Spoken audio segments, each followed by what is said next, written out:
Hello, kamusta ang lahat? So, this is Kuya Vince from Dakilang Agila Eagles Club. We're here right now sa 9 Summit Global Venture na ang aming produkto po ay Energy Saver.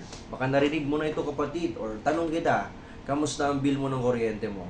Mataas ba ang bill ng kuryente mo? So, good news kasi presenting, meron po tayong tinatawag na Energy Saver. This is the Apro S Plus na in which ang dami na pong nakasubok nito na gumagamit na at saka talagang bumaba yung bill nila ng kuryente. So, ngayon, ang gagawin ko kapatid, na ikaw nanonood ngayon, ipapakita po namin sa inyo yung actual demo po nito, kung paano po siya gamitin. Kasi po, marami na pong nakakabili po nito or marami na pong bumili ito na sometimes hindi po nila alam yung tamang paggamit. So, ngayon po ay hihimay-himayin po natin kung paano po gamitin yung tinatawag po na Apro S Plus. So, yung hawak ko po ngayon, ito yung tinatawag po na 3-in-1 centralized. Actually, all of our product is centralized.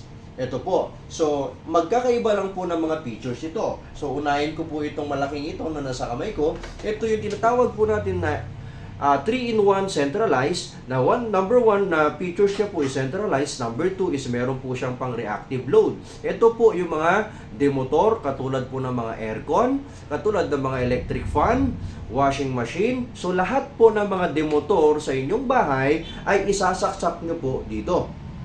Ayan, kung nakikita mo po dito. Dito nyo po isasaksak. Tapos naman po, mayroon din tayong tinatawag po na resistive load. Dito naman po natin isasaksak yung mga resistive load. Ito po yung mga may heating element. Katulad po ng electric kettle.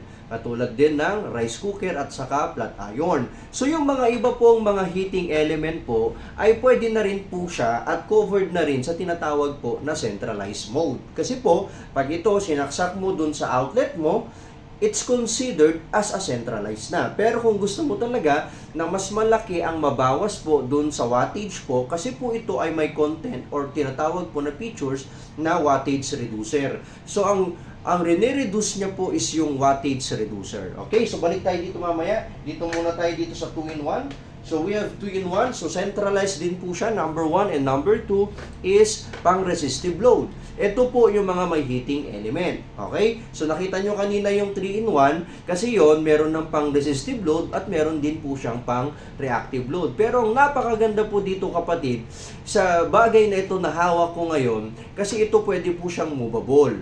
Pwede mo siyang, kumbaga, gagamitin mamaya, gagamitin mo ngayon, pwede. Okay? Pero one appliances at a time lang po, kapatid, ha? Hindi po pwedeng gamitan dito ng extension, tapos isasaksak mo po yung rice cooker mo, isasaksak mo po yung flat iron mo. So, hindi po pwedeng ganun. So, one appliances at a time. Okay? Para kahit papano po, ma-aware po kayo yung tamang paggamit. Pangatlo naman po, ito yung tinatawag po natin na exclusive for centralized. So, meron po tayong tamang paggamit ng mga ito na ang kailangan po ay magpagawa po kayo ng tinatawag po na outlet dun sa main breaker nyo. Pagka nagkaroon na po kayo ng outlet dun sa main breaker nyo, ito pong centralized na ito ay pwede nyo lang pong isaksak doon na nakafix na. Okay? Although, pagka nakafix na po siya, basta alalahanin po natin na dapat laging may rene-reduce na wattage. Ang ibig sabihin, dapat may mga nakasaksak na appliances. Okay? Kasi po, pagka wala pong mga nakasaksak na appliances, okay, kasi meron din po itong load. So, makikita nyo po mamaya na may load po ito. Kumbaga, walang halong daya. Ipapakita po natin lahat ang mga different function po ng ating energy saver na ang pangalan niya po ay Apro S Plus na nanggaling po kay 9 Summit Global Ventures. So, mag-start po tayo pero disclaimer lang ha, disclaimer lang kapatid na ikaw nanonood ngayon. Hindi po ako engineer, hindi po ako inventor, hindi po ako scientist, okay? Kung yung pinapaliwanag ko po sa iyo ngayon ay yung kaalaman lang na nakuha po mismo namin doon sa inventor. Okay, so kami po man ay nag-aaral din ngayon kasi po naniniwala po ako sa isang bagay na kahit hindi mo po siya alam pero pwede mo siyang pag-aralan para matutunan mo. At matutunan mo siya kung paano gawin. Tama po ba yon? Kung tama yon, baka pwede namang mag-thumbs up niyan. Thank you, thank you. So ngayon po, start na po tayo sa demonstration kasi meron po tayo dito electric fan, ito po, and at the same time nandito po yung ating electric kettle. So dito po, makikita nyo po, kasi meron po tayong tinatawag po dito na wattage reader. Yung wattage reader po, dito nyo po makikita kung ilang wattage, ilang ampere ang meron sa appliances mo. And at the same time po, ilapit ko lang po sa camera muna para makita nyo lang, okay? So, as you can see in here, okay, as you can see in here, lalapit ko sa camera para makita nyo po na ito po yung ating tinatawag na demo kit at dito mo makikita kung talagang gumagana yung ating energy saver. Kung nakikita mo po yung nasa taas, ito po yung tinatawag po na voltahe. Ang voltahe po natin dito sa Pilipinas ay umaabot po ng 220 to 240. So, wag lang lalampas at wag lang kukulang doon sa 220 at saka sa 240. So, yung nasa gitna naman po, ito po yung tinatawag po natin na amperahe. Okay? At nang nasa baba naman po, ito yung ating tinatawag po na wattage. Okay? O yung watch. Okay? So, ngayon po, yung voltahe na pumapasok po dito sa ating office ay nasa 228 volts. Okay? So, safe. Safe siya. Ito po yung voltahe na nanggagaling kay Meralco. Okay? So, the good thing in here, hindi po natin papakailaman yung voltahe na nanggagaling kay Meralco. As I said, syempre po, uunahin po natin katanungan dyan, yung security and at the same time, kung legal ba yung ginagawa natin or illegal. So, sabi nga po ng ating mga abogado po dito, so wala naman po, hindi naman po tayo nagnanakaw ng kuryente. Okay? So, ang ating pinapakailaman lang po dito is yung wattage po na nanggagaling po mismo doon sa appliances. So, ngayon po makikita nyo po, gagawin po natin, hahawakan na lang po natin ito, tapos magsasaksak na lang po tayo para actual po na makita nyo, no? So, una po natin gawin, okay, patulong lang ako po sa aking partner, my partner, okay? Here, sasaksak ko po yung ating electric fan, okay? So, no, okay lang. Sige, saksak ko po yung electric fan, Yan. So, naka number 3 po ito. Number 3 natin. So, as you can see in here, kung medyo baliktad lang doon sa camera, pero pag dito po, makikita mo po yung wattage is nasa 42. 42.9. So, fluctuating po siya. So, since fluctuating siya, medyo tumataas, medyo bumababa. Okay? So, good thing, ito po yung wattage ng ating electric fan. So, nakikita nyo po, naka-on po yung ating electric fan. Ngayon, gagamitan po natin ng centralized feature. Ito po yung walang saksakan. But as I said kanina, lahat po ng ating produkto na ito ay centralized. Okay? So, you can use it by centralized mode. Okay? Ngayon, gagamitin po natin ito. Sasaksak po natin dito. Hawakan ko na lang, Yan. Yun. So, kanina po, ang wattage niya po is nasa 42 to pataas. Tama? Pero ngayon po, is naging 18 na lang siya. 18 wattage na lang siya. So, anong nangyari? Ang ginagawa po ni Apro S Plus po is, kumbaga, rene-reduce niya po yung wattage na tinatawag. So, good thing in here, tatanggalin ko siya ulit para makita nyo. Okay? So, makikita nyo po na nasa 42 yung wattage ng electric fan. Pero nung sinaksak ko po, nabawasan po yung wattage. Pero pansinin nyo po yung voltahe. Nagbago po ba yung voltahe? So, hindi po nagbago yung voltahe kasi as I said, hindi po natin pinapakailaman yung supply na nanggagaling kay Meralco or anything na energy supplier sa inyong mga lugar. So, ngayon po, napakaganda kasi ang sabi ng inventor po na kaya pong i-reduce ng ating Apro S Plus sa ating mga appliances is up to 20% to 45%. But as you can see in here, hindi lang po siya 20%, hindi lang po siya 45%. Halos 50% mahigit po yan. So, good to know na ito po, makikita nyo talaga na actual demo po yung ginagawa po natin na bumababa talaga yung wattage ng ating appliances. Question, nung ito ba ginamit po natin, makikita po natin dito sa electric fan natin, ito yung tinatawag na reactive load. Yung reactive load po, ito yung mga may demotor. Question po ang question dito is ganito, nung ginamit po ba natin yung ating energy saver ay nagbawas din ba yung performance ng ating electric fan kasi bumaba yung wattage? Yun yung pinakamagandang question na narinig ko. Ngayon po, ito ba, to be honest ito yung sabi ng ating inventor. Pag mga reactive load, yung mga demotor po, 100% hindi po magbabago yung performance. That's the good thing. Parang ganito. Kung makikita nyo po ngayon, ito po yung electric fan. Yan, ito po yung performance ng electric fan. Tapos, nawala pang energy saver. And then, pagkasaksak ko ng energy saver, kapatid, so same yung performance niya. Hindi po nagbabago.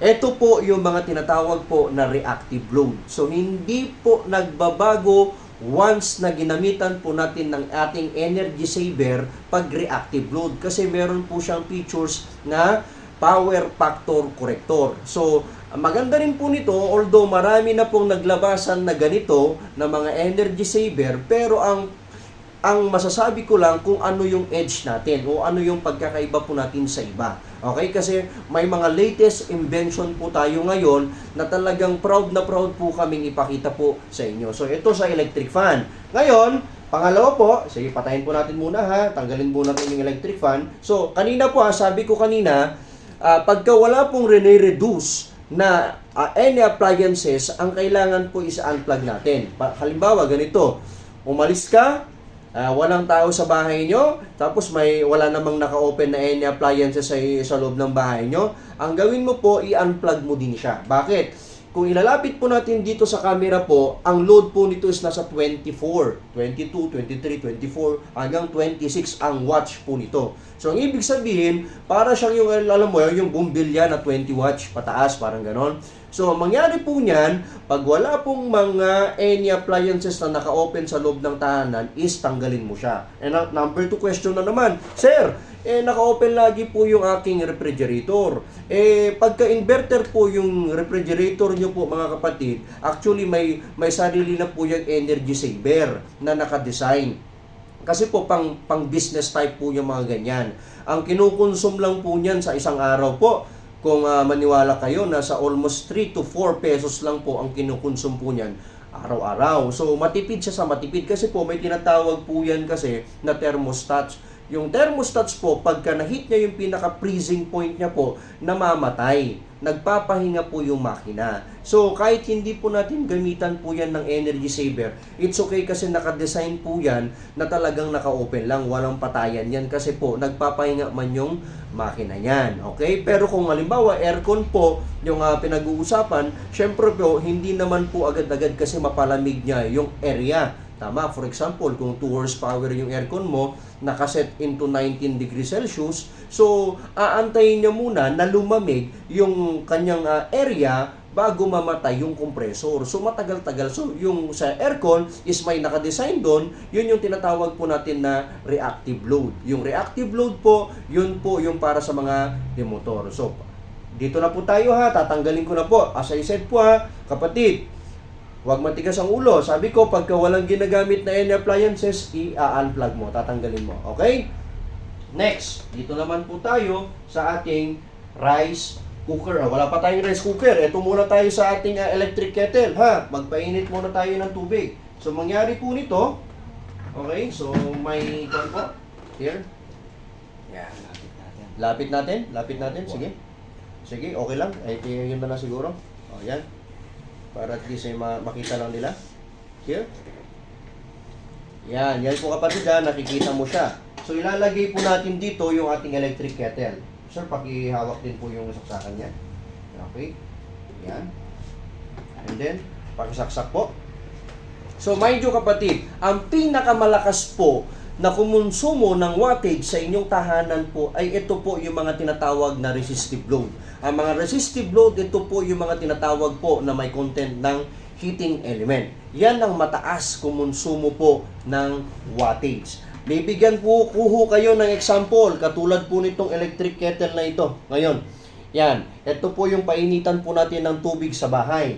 Tignan nyo po kung ilang watts po ang kinukonsumo niya. Kasi mind you, I'll give you a trivia. Alam nyo po ba na ang 1,000 watts, that is equivalent to 1 kilowatt. Yung 1 kilowatt po, yan po yung binabayaran po natin sa electric provider like Meralco. Okay, so ngayon po, kung ilang per kilowatt kayo dyan sa inyo, kasi dito sa amin is 12-13 ang per kilowatt sa amin dito. So ngayon, papansinin natin, isasaksak po natin yung ating electric kettle. So yan, saksak natin ha. Here, pagkasaksak natin, so i-on natin yung ating electric kettle. So naka-on na po, nakapula yan ha. So makikita nyo po, as you can see, the electric kettle po is nasa 1,369. So fluctuating siya, tumataas pa yan habang umiinit siya ng umiinit. So mind you, nagsasaksak ka pa lang. Uulitin ko kanina yung trivia ko. 1,000 watts is equivalent to 1 kilowatt, kapatid. So nung nagsaksak ka pa lang, nagbabayad ka na agad ng 12 pesos to 13 pesos. So ganyan po kalakas ang wattage po ng mga may heating element sa bahay. So ngayon, patayin muna natin yung electric kettle. May papaliwanag lang po ako. So good to know, kanina po yung pinakita kong centralized na may tinatawag po na power factor corrector, kapatid, pag sa power factor corrector po ay hindi po siya totally nagana sa mga tinatawag po natin na may heating element. Okay? Huwag na ulit matigas ang ulo. Huwag ito ang gagamitin mo. Kaya po pag kami ay nag-aalok, meron po kaming inaalok na combo pack. Yung combo pack po namin is number 1, the centralized, and number 2 is tinatawag po natin na 2-in-1 na pang resistive load. Ito po yung ating pang resistive load na dito mo po isasaksak yung mga may heating element sa bahay mo. So uulitin po natin ulit yung demonstration. Makikita nyo po kung ilang wattage po ulit yung ating electric kettle. So sir, isaksak mo sir yung ating electric kettle. Saksak mo. Saksak mo po muna para makita nila ulit yung wattage. Saksak mo po muna. Yan, saksak mo. So uulitin natin ha para makita nyo kung ilang wattage. Okay? Yan. So nasa 1,391. So, tumataas ng tumataas. Tama po ba? Habang umiinit po kasi yan, tumataas ng tumataas ang wattage niya. Ngayon, abracadabra, gagamitan po natin ng magic. Pero hindi to magic to ha. Nasa science po tayo. So, tatanggalin ko po. Sir, dito mo isaksak po. Isasaksak mo po dyan yung ating tinatawag po na resistive. So, dito isasaksak sa may 2-in-1. Tapos, saka mo isaksak doon sa outlet mo. Okay? Pagkasaksak, okay, ngayon i-on mo po yung ating electric kettle. Kanina po is nasa 1,391 watts po yan. Ngayon, ilalapit ko sa camera. Nakita mo kapatid, very amazing. Why? Kasi nasa 453 watts na lang po siya. So, if you gonna compute that, kung ilang wattage po yung nabawas is nasa up to 70 up, pataas po, percent yung nabawas po doon sa wattage. So, sobrang taas naman o sobrang laki naman yung nabawas doon sa wattage niya. Ngayon, question, yung po bang performance ng ating may heating element ay magbabago once na talagang sobrang pinababa niya yung tinatawag po na wattage? That's the question. That is a, informative question. Ngayon, sasagutin po namin kayo ng walang halong kalukuhan. Okay? Pagka sa mga heating element po, to be honest with you po, nagbabago po yung performance po ng ating appliances. Parang ganito po yan.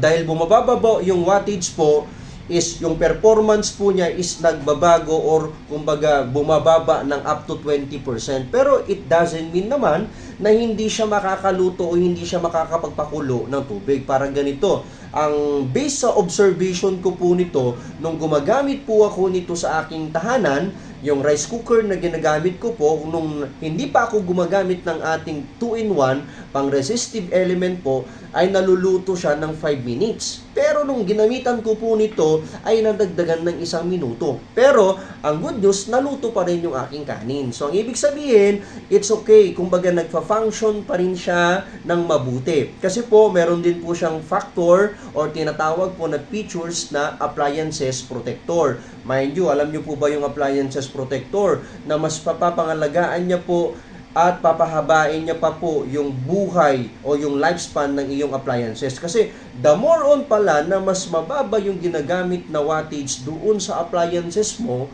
ay mas magtatagal pa yung buhay ng appliances mo. So trivia po yun. Yun po yung galing po sa ating inventor. So good news, mapapahaba talaga yung buhay ng appliances mo kasi meron po siyang tinatawag na appliances protector. So yan po yung para sa ating heating element. Kaya kung naririnig nyo po ngayon, kumukulo na po yung tubig natin. So may kape ka ba dyan? Kape muna tayo.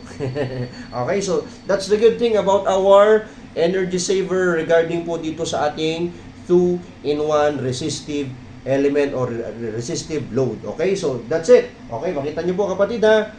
So napakaganda po at napaka-amazing po ng ating produkto. So sige sir, patayin mo po muna. So, kapatid, actually, focus muna tayo dito sa akin. Actually, marami pa po kaming mga gagawin po na mga demonstration kasi gusto po namin na makita nyo po lahat kung paano po yung proper way ng paggamit po ng ating mga energy saver. Why? Kasi po, mas maganda po yung hindi po tayo nagmamagaling.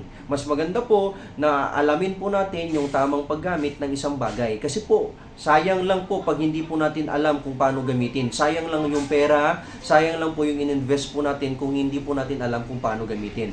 So, sa mga video po na gagawin pa namin sa mga susunod, ipapakita po namin yung mga sa aircon naman, sa mga ibang demotor. So ipapakita po namin lahat yan. Kasi hindi po namin siya kasi may compile sa isang video lang kasi sobrang haba. Mas maganda po na kahit sa short video na gagawin po namin ito, naabot lang na at least kahit mga 20 minutes to 25 minutes, ay very informative na kahit saan man mapunta ito yung ipanood nyo dun sa mga tao na nakabili sa inyo nito. Okay? Actually po, si Nine Summit Global ay napakadami pong magandang adikain at the same time, yung mission and vision niya. Ang mission and vision po ni Nine Summit Global, mga kapatid, is bawat pamilyang Pilipino ay matulungan. Bakit po? Pag dumarating po kasi yung tinatawag po na si Judith sa ilaw, Judith sa kuryente, Judith sa tubig. Kapatid, lagi tayong namumroblema. Bakit? Kasi nagkukulang po yung ating tinatawag po na kinikita. Tama? So maganda po nito kung matutulungan niya kayo. Kahit sabihin mo na lang kung nagbibil ka po ng halimbawa 10,000, 5,000, kahit mabawasan na lang po yan ng 1,000 o 2,000, malaking bagay na po yun. Kasi po kung kukumputin mo po yan ng yung halimbawa 1,000 times 12 sa loob ng isang taon, ang matitipid mo po is 12,000. So just imagine na malaking bagay na po yun na kahit papano po ay pwede mong igastos or pwede mong ilaan sa ibang mga bagay.